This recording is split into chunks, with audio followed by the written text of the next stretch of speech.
Okay, hello and welcome back to this tutorial where I'm going to show you how to make a horizontal Space Invaders game in ScratchJr.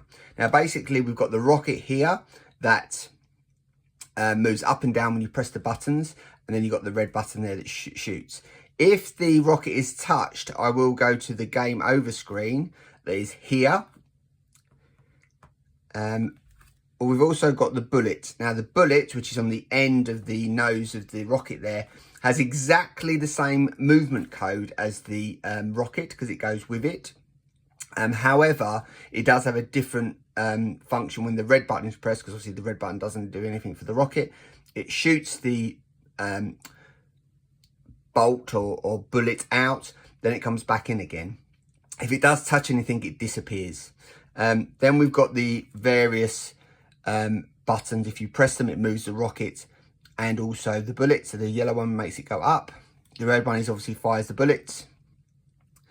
It comes back. The green button moves the rocket and the bullet down. Now the aliens are basically adapted versions of TAC, and their code is quite simple.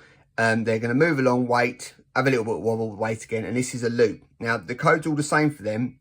They're just positioned in different parts on the screen, so they don't touch each other.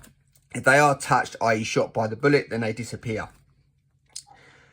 If then the only difference is there's a yellow or a golden alien. Now once that's shot, it's slightly different. It goes to the winner's screen, which is here, and you can see there the code for the rocket there, which is pretty cool. But if we look at the yellow aliens code in slightly more detail, it does wait for 60 seconds for it to appear because we want the other aliens to have moved across by then, and then it moves along and obviously just presents itself ready to be shot. So, and that's it. So this is a really great game, really nice and simple, but lots to it to think computationally and for children to work through. So I hope you really have fun making this, and any questions or comments, please leave below, and I'll see you next time. Thanks, bye.